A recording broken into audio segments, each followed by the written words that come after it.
Welcome to the group today, folks. What we're going to be doing is taking a look at Smart Recovery and what we have to offer. But before I do that, what I'm going to do is start off with a little bit about my story and my history. I've actually been acting out in addiction since the age of 12.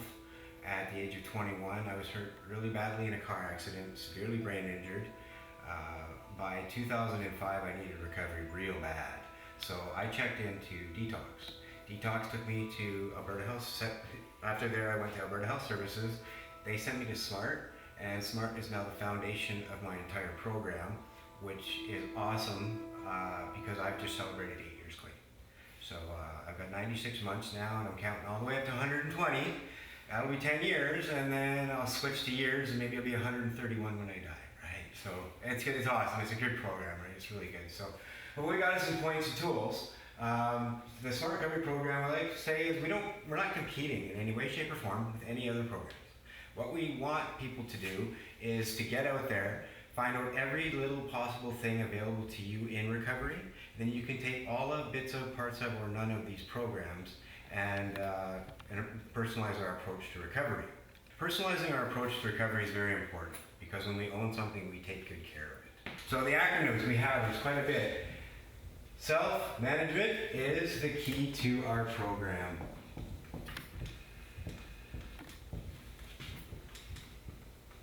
Self-management. What one person does for their recovery to stay clean and the next person needs to do to stay clean doesn't matter. What I do to get my head to the pillow clean at the end of the day is what this is all about. So, self-management. What one person does and the next person do and the next person do, it doesn't matter what they do. It's because I'm personalizing my approach by self-managing my recovery. And for me that includes a lot of different, I have a psychologist and I attend the 12 steps, and I've got Smart Recovery and I've got a psychologist and I've got all these things going in my life, but it's my path, right? So self-management is key. And recovery is what we are after. Abstinence is where we start, forcing ourselves not to do something, not to take something, not to drink something. But if I'm always focused on what I don't want to be doing, I'm actually thinking about it right all the time. Don't drink, don't use, don't drink, don't use, don't drink, don't use. All I'm hearing is drink, use, drink, use, drink, use, drink, use. So boom, abstinence is where we start, force myself not to. Recovery is when I take the next step in life. And then it's a gift that I'm giving myself. And it's a valuable gift. It's a gift, so while I do daily maintenance to take care of this gift. So recovery, and I am not a therapist. We do not provide therapy. We cannot deny the therapeutic value of the rooms of SMART, but we do training. Training.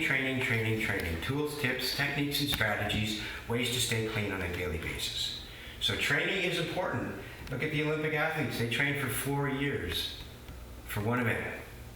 Well, I'm willing to do the daily maintenance of 30 minutes to 3 hours a day, and if that's all I got to do to stay clean, that's pretty cool, because my life wasn't very good at the end of my addiction career. So training is what we do. We are based on a type of therapy, which is the rational emotive behavior therapy.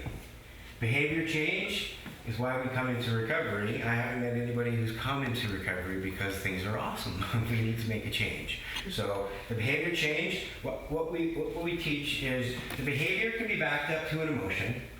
The emotion can be backed up to a thought. So I will never do anything without feeling something first, and all of my feelings are going to come from my thinking. Now, if I feel it, it is real. I can't feel wrong. It's not wrong to feel anything. If it's inside of me, I need to do something about it. If I don't, it's going to explode eventually. So if I don't like the emotion, I can dig back and find the thought or group of thoughts contributing to the negative emotion. When I change the thinking, the emotions change, then the behavior change is much easier. When I talk about the emotion don't change, that's the dissolving this poison that we get right here. That is the nasty stuff in recovery. So, rational emotive behavior therapy. Now, into our tool points, we have 4 points. The points are, the first and foremost is building and maintaining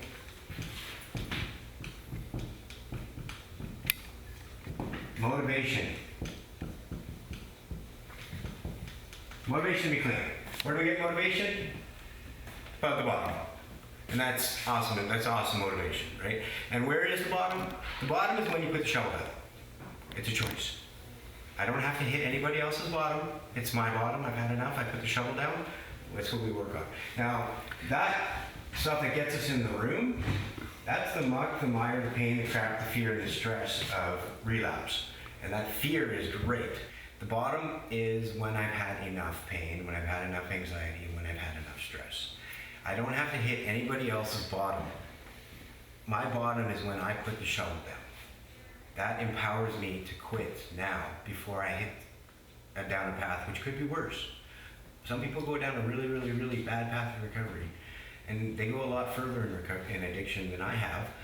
But the maintenance of that and this stuff, when we've had enough, we come into the room. Now, what we do offer as well is people might be in the different stages of change. I might hear a question, well, I don't know if I want to quit. Well, that's okay. Pre-contemplation is basically active addiction. I'm not even thinking of quitting. Contemplation is I'm thinking about cleaning up. Action is I'm making the change. Maintenance is what I do to maintain this gift. And exit, when we become intuitive with our tools, I may not need to attend nearly as many meetings as I used to. So that stuff right there is the awesome motivator to keep us clean. So whatever that was, we're here now today, right? So we have our bottom, our muck, our mire, and as I move away from my clean day, an amazing thing happens. The memory of the pain starts to fade. And I start telling myself, it wasn't that bad. It'll be different this time. I've got the casino figured out. Whatever the baloney I'm selling myself, eventually I'm far enough away from my clean day, it doesn't hurt at all. So what do? Let's go out and use and come back into recovery after I hurt myself a bunch, right? So it's a nasty cycle of relapse and recovery. With smart recovery, we want to go over that wall by having goals, dreams, aspirations, and a future. This is the good stuff in recovery, right? Now, we have a tool that will remind me of this negativity, not if, but when my thinking might go sideways and I need a kick in the butt. So I can remind myself of this. If I really forgot this, I might go do it again. So we have a tool for this, but when I got here, the whole point was learn to live clean. I wake up clean every day, and I'm learning to live life now. And that's the power of our program, is what we do is move on, right? How do we deal with urges and cravings?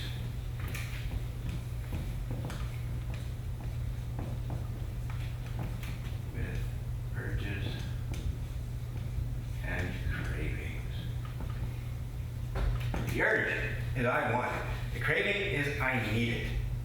We learn a bunch of facts about urges and what they really are. I'm going to give you 3 facts about what an urge is today. And I'm going to give you 3 tools that we can use. So, and since an urge is just a thought, what I do is I think 24 hours a day. I'm awake and I'm thinking, I'm sleeping and I'm dreaming and I'm thinking, I'm always thinking, right? And is it natural to think of using if that's my only coping mechanism? Absolutely. Is it natural to think of using to enhance the party? Absolutely. Is it natural to think of using to numb out? Of course. But they are thoughts. Now, in and of themselves, they are harmless. Nobody OD'd, relapsed, got their kids taken away thinking of using. I act out, then I get in trouble. So in and of themselves, they can be highly uncomfortable, but they are harmless because they're just thoughts. And you know what? Urges are natural. What do we have? Hungry, angry, lonely, tired, thirsty. All I heard was use, use, use, use, use. Now, have something to eat, calm down, phone somebody, take a nap, drink some water. The urge goes away. And I'm not even using anything, right? So it's pretty cool. So thoughts about the urges and cravings. And you know, I get urges since they're just thoughts. Craving I haven't had in a many, many, many years. So basically, the urges come. I don't have cravings because I know how to deal with my urges by using our tools. That's what we're going to teach you how to do, right? This can also be the self-management of our thoughts, feelings, and behaviors. Solving. Where do we have? Is a motivational, at bar, we have motivation to stay clean every day when I get up. Then, sleep in, missed breakfast, late for the work, boss yelled at me, missed lunch, lost my cell phone, came home and the dog crapped on the rug. And these are just those little resentments, right? They just keep stacking up and stacking up and stacking up. Eventually the motivation is exceeded. All right, F it. Let's go use. Well, we put that smart blocker here. We will never make your problem small. What we will do is keep our problems highly manageable. So we have a high motivation, issues are highly manageable, there's no reason to use. It's a lot easier to stay clean, right? So keep the motivation high, keep the problems highly manageable, there's no reason to go out. That's the third point. Fourth point is very important, and it's different for everybody. It's our lifestyle balance.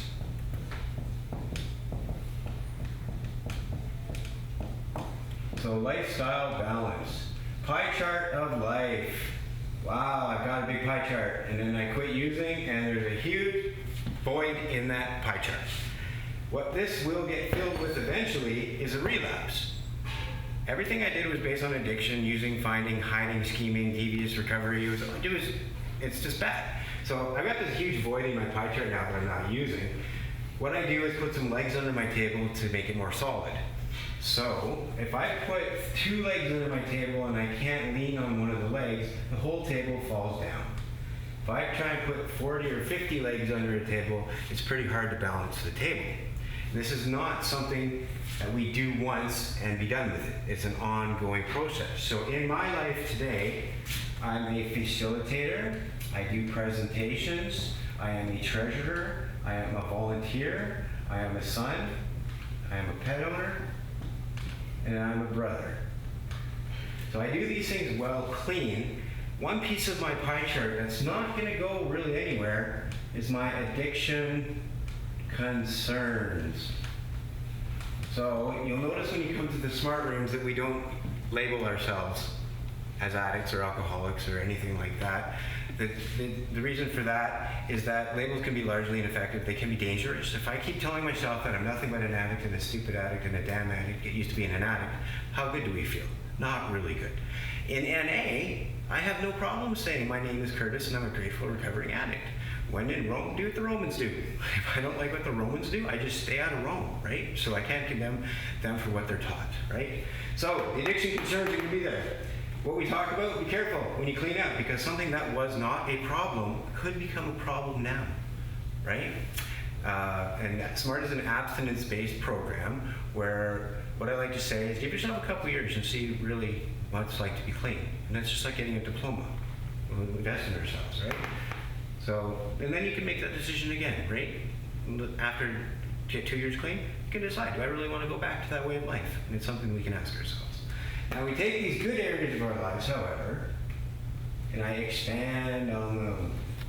You'll hear people checking in that my pie chart's too full, my pie chart's not full enough, but when I keep my pie chart full, there's no time to act out in the addiction. And it's not running from anything, it's keeping me self-occupied. I didn't come into recovery to stare at a white wall and just sit here and do nothing. So I get to do all of these things really well now. So the lifestyle balance, that's going to be up to you.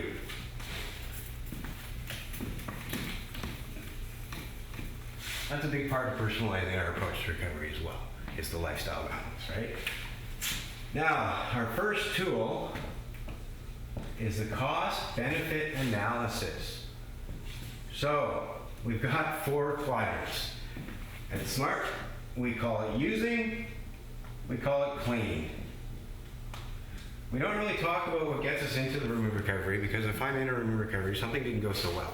Now, we call it using, so it could be food, sex, drugs, gambling, cutting, eating, whatever the addictive activity or substance is, we call it using, and obviously when I'm not, and it's clean.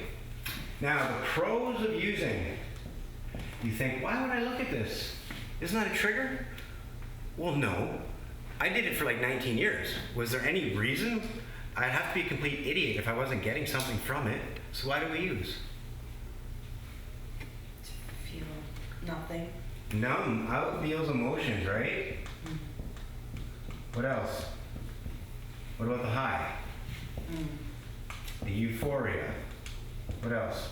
Social lubricant. Socialize. Escape. Pain. Fear. There are reasons why I use it. Now we're going to look at that in a minute though, so we'll leave that. This one's easy.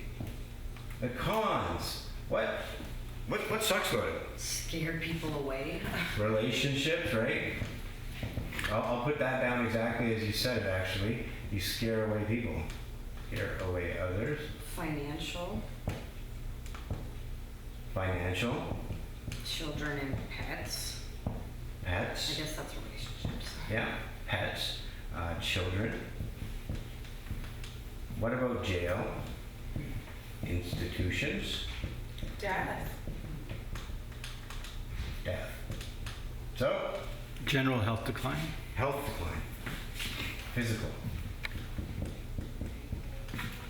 So, and legal. So, this is what gets us into recovery. If this didn't exist, I wouldn't be here. We're going to look at that in a minute too. Now what we're going to look at are the cons of cleaning up. This is the stuff that's perceived as what's bad about recovery. And what we got, people, places, and things, right? You go crazy at first. You feel like you're crazy at first. Yeah, it's, so now we have to, would you say that we're feeling these emotions now? Yeah, so now I have to deal with my emotions. There's reality, right? It's work. It's effort. We're going to look at it in a minute, but it's good work and it's good effort. And every ounce of effort I put into my recovery, I will get back 3 times, triple. If I could gain 200% on every investment I ever make, I'll be very wealthy. Well, I may not be wealthy today, but I have a rich life in recovery, and that's what I love. Now, for this one, the pros of being clean, I like to put just one word when I do the presentation, which is dreams. What the heck is possible in my life without addiction deciding what I do and what I feel? What's available? Anything. Dreams. So our imagination is the only thing that limits our dreams. If I can imagine it, it can come true, right? So dreams, dreams, dreams, dreams. Deciding where my life goes is pretty powerful. But if I would have got what I put into my cost-benefit analysis day one in recovery, basically I would have sold myself way short because I've got a lot more than I ever thought that I could have in recovery with friends and a career and life, and everything is pretty darn good today. And I do have bad days, but that's okay. We've had bad years. So it's awesome. So now, every 30 days we do one of these cost-benefit analysis because things are going to bop from category to category. Things are going to change. For example, day one in recovery, I wanted to numb the emotions. I'm 90 days clean. Oh my goodness, I have to deal with these emotions, right? And now that I'm clean for 8 years, wow, I get to feel all of the emotions. Happy, joy, pain, sad, fear, anxiety, stress. I've been through really, really good times and I've been through really, really bad times. I come out the other side clean. Status quo is pretty good today. Early on in recovery, it's an absence of chaos. It's scary, but being peaceful is pretty good today. So what we do is we go through each of these categories, and each of these things in the category I will rate, for example, 1 to 3 in their importance, 1 to 10 in their importance. That'll allow me to see how I'm changing. When I got into recovery, the high was a 10, numbing the emotions was a 9. Well, you know what? The high is now a 1, maybe even a 0. And numbing those emotions might be a 2. So I've learned how to deal with some emotions, and the chemical high is nothing that I want in my life today.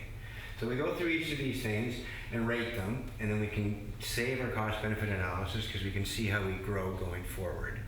Now what we do is we take a look at these quadrants. Would you say these pros of using are short-term in nature or long-term in nature? Short-term. Definitely. And death is? Long-term. Permanent, right? Now, the rest of this stuff, you said it is long-term. Now, when I talk about the daily maintenance required in recovery, this is basically 30 minutes to 3 hours a day. If I keep doing that, I'll stay clean. Now, I want to talk about a big picture, which is I want to be clean for the next 50 years. So is 5, 7, 8 years really that much in the big picture? I didn't learn anything in the first 30 years of my life very well. If I do all of that learning in a third of the time, it's pretty cool. Getting a PhD in 2 years would be pretty cool, but it takes time. So give yourself a break, and it's just a little bit of daily effort, short term. Obviously, let's be happy for the rest of our lives, long term. So this is going to deliver a pretty powerful message. The message is going to state that, wow, look at all this stuff I'm chasing that's all short term. I end up with all of this pain, which is long term. If I'm willing to do my 30 minutes to 3 hours a day, I can be happy for the rest of my life. Pretty powerful message, is it not? Now this is cool because I carry this with me. Because it's not if, it's when the urge comes. And if I get a craving, you never know, right? I whip out my cost-benefit analysis, I study this quadrant. I can't delude myself because that's my handwriting, that's what really happened, and it's really painful. So this kicks me in the butt and gets rid of the urge to use. Then I put this whole thing away and I go back and I live here. So it's living in this quadrant is what we like to promote as well in recovery because it's the good stuff that keeps us clean. So we have a tool for our urges, which is called disarm. Disarm stands for destructive, images, and self-talk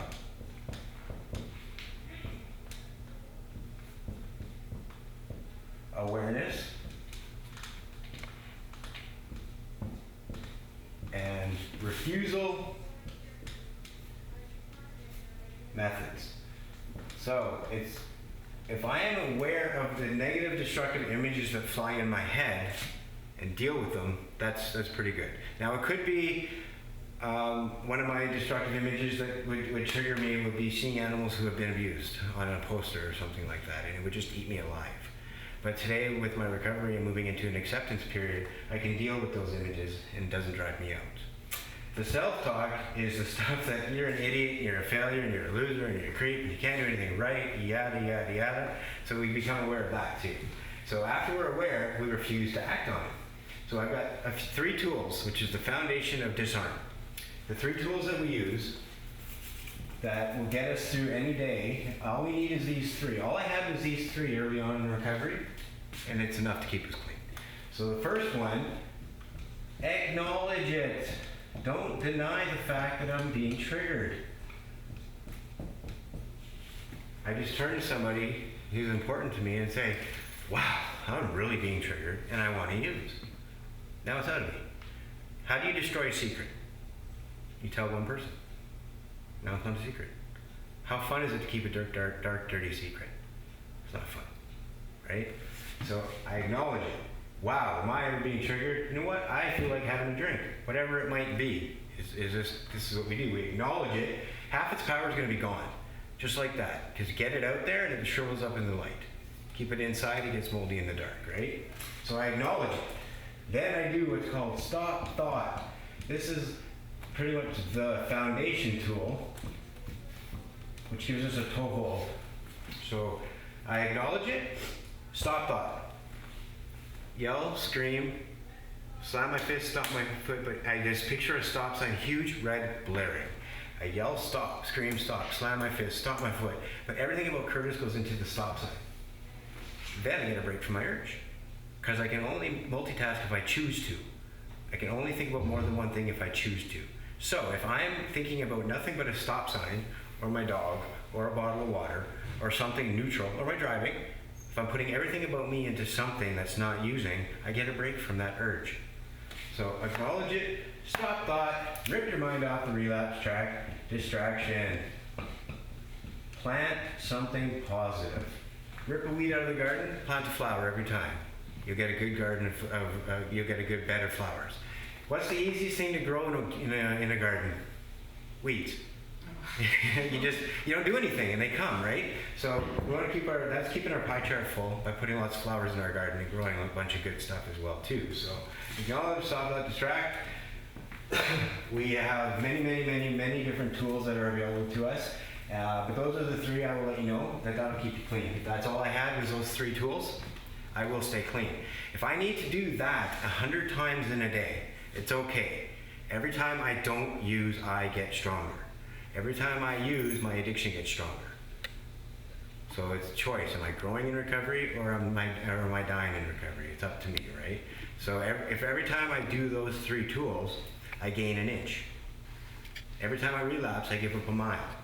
I'm not back at score 1.0, but I'm at score 1.1, where the body clock has been reset. The urges are going to come back more frequently. Cravings might be there. It's just another process that I need to go through. So if we've done this 100 times in a day, that's okay. If you want to use 100 times in a day and you do this, that's okay because you've grown 100 times. That's another powerful point of this program as well. If I don't use, I get stronger. So we have three tools: USA, UOA, ULA. The other three tools that I've showed you two, I'm going to show you one more, but the other three tools in recovery are a lot about staying clean. These tools are a lot about recovery because I needed to deal with resentment, and this is acceptance. Acceptance is the medicine for resentment. Now, if I resent, I've got poison. When I accept, it dissolves. Now, it may not go from 1 out of 10 to, like 9.5 out of 10 going to relapse to 1 out of 10 joyous, happy, and free. I'll show you an example about how powerful our minds really are. But when we move from resentment to acceptance, you can sleep at night. And it's the unconditional acceptance. Without conditions, self-acceptance, other acceptance, life acceptance. So I accept myself unconditionally, not after 30 days clean, not after I do this, not after I get my diploma, not after anything, but unconditionally I want to accept myself today, right? Now, unconditional other acceptance, this is accepting other people and their belief systems unconditionally. Why are all the fights and the wars in the world starting? Well, I don't like your belief, so I'm going to line it up with my belief to make me feel better. That's pretty selfish, right? It is. But if I accept that you're different than me, you grew up differently than me, you might even be a different sex than me, everything about you is different than me, it's okay for you to think what you want to think. Because what's going on in your head is none of my business at the end of the day, right? So unconditionally accept other people takes away the ability for them to make me feel stuff. Just acceptance. ULA, this is one of the ones we've just recently brought in, which is unconditional life acceptance. Life happens. To coin a phrase, and a little bit better, it's crap happens, right? We don't always get to choose what's going to happen. I can do all of the work. I can put the footwork in, make all the right logical steps, but the outcome is up to life, right? I can do all of the next best things, but sometimes we get thrown curveballs. Dealing with the curveball and not relapsing is a powerful part of recovery as well, too. Lose a job, somebody passes away, you have a pet run over. Whatever the negative stuff is, we can deal with this by using our tools. So USA, UOA, ULA, acceptance, acceptance, acceptance. Now the last tool is called the ABC method of problem solving. So we have 5 parts.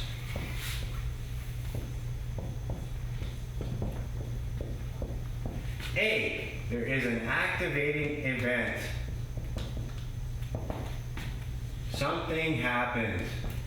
There is a consequence or a consequential emotion. Something happens as a consequence. My belief is I gotta use. Well, no, we'll put a smart blocker there again because nothing makes Curtis use. So why would I do that to myself? It's because of these beliefs. So how does a relapse happen? Well, something happens. I believe things about that event. As a consequence of those emotions, or those beliefs, I feel a certain way. And to deal with those emotions, I use. Relapse is a 4-step process. I go through these steps every time before I pick up. They can seem instantaneous early on in recovery, but this happens before I pick up every time. So something happens, you believe something about it, feel a certain way, don't like it, let's use. So that's how a relapse happens. So what we do is dispute those beliefs. Then you come up with an effective new emotion. So when we dispute, that's important. The dispute is where we challenge our belief systems. And are they rational and healthy, or are they irrational and unhealthy? The rational, healthy beliefs, irrational, unhealthy beliefs. We ask ourselves, is this belief going to get me towards my goals? What are my goals? Safe, sober, and alive. Is there evidence to support this way of thinking? No, there's no evidence to support the fact that I'm a complete and utter failure and I can't do anything right? Am I flexible in my belief? Very important. I've looked at 2 options at least. There's normally more than 2, but we always have a choice. There is always a choice. If I feel like I don't have a choice, I want to act out just to prove my autonomy. Pay your taxes or go to jail. It's a choice, right? Now that I make that decision, it's okay. I don't mind paying taxes now, because if I don't, I go to jail, but that's up to me. I put that on me. It's not the government's fault, right? So, and flexible and desirable. Desirable is important because it's not always warm, fuzzy, and good. Ending relationships with some guys that I hung out with for 5 or 7 years was not fun. It was lonely and it was isolating. But if I'm not hanging out in the pubs at night or nightclubs with drug dealers, I don't want to get loaded nearly as often, right? So, but the desirable was, I'm clean today. So the first one is this going to get me towards my goals of being safe, sober, and alive? I can answer that with my head, yes or no. The last one, the desirable, I can answer with my chest. Is it desirable? I might not be happy, could be a little sad, but the end result is good, right? So that's the, now what we're going to do, I'll give you an example of an ABC. The ABC, I'm sure everyone can relate to, and I'm sure that you've been through this, is you're cut off on the highway. What's the emotion? How do you feel? Pissed off. Pissed off? What about road rage? Yeah. Yeah. So, as we've learned, getting cut off does not lead to being pissed off and road rage. It's what I believe about getting cut off. So what do I believe about getting cut off is that he could have killed me. Fear is a big one, right? He meant to do that. Yeah. But most of all, I think that he is an idiot. So, get cut off. This is what I'm thinking, leading to road rage. Now, when we use dispute, we can answer those 4 questions, or what we can do is use a dispute statement. Dispute statements are pretty cool because they sort of wrap up the whole point of doing the ABC into one statement. So what I want you to do is generate some road rage right now, right? It's not, picture some guy just cut you off. You're pissed, you're road rage, you're gonna get that guy, right? So generate the road rage, we've got that. Now, what happens when I tell you his infant's in the backseat dying and he's trying to get to the hospital to save his life? But it's fine. Where'd the road rage go? Gone. Out the freaking window, right? Road rage, guilt. Look what happened. Opposite ends of the emotional spectrum in one thought. How bad do you think I can make my urges? With my thinking. I can do it. I do it to myself. So, road rage, guilt, calm. We've done a dispute.